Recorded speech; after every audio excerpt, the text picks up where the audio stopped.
महाभारत के विशाल महाकाव्य में एक ऐसा पात्र है जिसकी कहानी समय और मिथकों की सीमाओं से परे है। वह है अश्वत्थामा।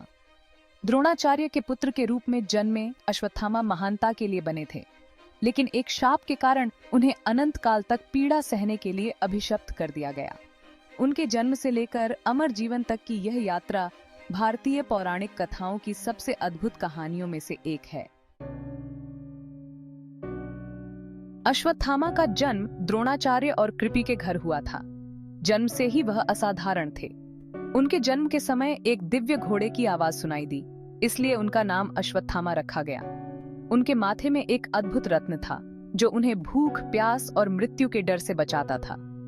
अश्वत्थामा ने अपने पिता से युद्ध की सभी कलाएं सीखीं और वह महाकाव्य युद्ध में एक महान योद्धा बने। उनकी निष्ठा कौरवों के प्रति थी और यह निष्ठा उनके भविष्य की दिशा तय करेगी।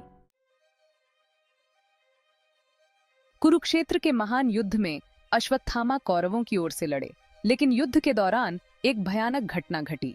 पांडवों द्वारा द्रोणाचार्य को यह विश्वास दिलाया गया कि उनके पुत्र अश्वत्थामा युद्ध में मारे गए हैं। इस दुख से आहत होकर द्रोण ने अपने हथियार त्याग दिए और द्रौपदी के भाई धृष्टद्युम्न द्वारा उनका वध कर दिया गया। इस धोखे ने अश्वत्थामा के भीतर प्रतिशोध की ज्वाला प्रज्वलित कर दी।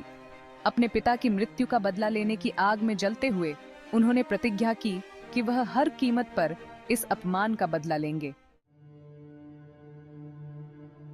अपने पिता की मृत्यु का बदला लेने के लिए अश्वत्थामा ने अपने साथी कृपाचार्य और कृतवर्मा के साथ पांडवों के शिविर पर रात में हमला किया, लेकिन पांडव वहां नहीं थे। उनकी जगह द्रौपदी के 5 मासूम पुत्र सोए हुए थे।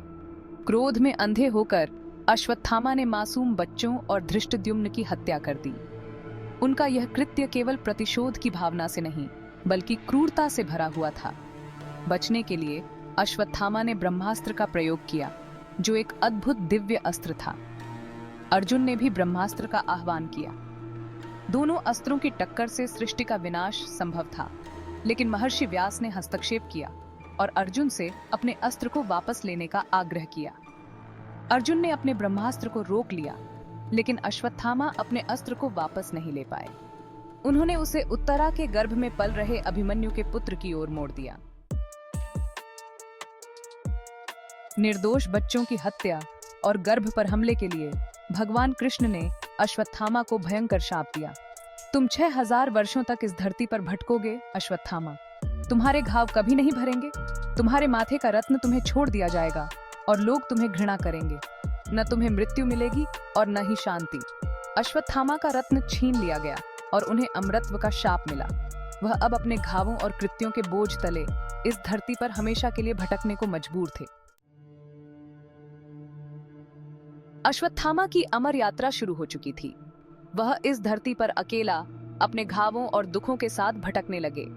अमरत्व उनके लिए एक वरदान नहीं, बल्कि सबसे बड़ा शाप बन गया। कहा जाता है कि अश्वत्थामा आज भी जीवित हैं। नर्मदा नदी के किनारे, असुरगढ़ के किले और कई अन्य जगहों पर लोग उन्हें देखने का दावा करते हैं। वह शिव मंदिरों में प्रार्थना करने आते हैं और फिर रहस्यमय तरीके से गायब हो जाते हैं। अश्वत्थामा का शाप अनंत है। उनके घाव कभी नहीं भरेंगे और उन्हें कभी शांति नहीं मिलेगी जब तक कि कलयुग समाप्त नहीं हो जाता। ऐसा माना जाता है कि अश्वत्थामा का अंत तब होगा जब भगवान कल्कि, विष्णु के अंतिम अवतार, का अवतरण होगा और कलयुग समाप्त होगा। अश्वत्थामा की कहानी प्रतिशोध और क्रोध की कीमत की याद दिलाती है। उनका अमर जीवन एक ऐसा बोझ है जिसे वह हमेशा के लिए ढोते रहेंगे। उनका शाप और उनका दुख उन्हें हमेशा इस धरती पर भटकने के लिए मजबूर रखेगा।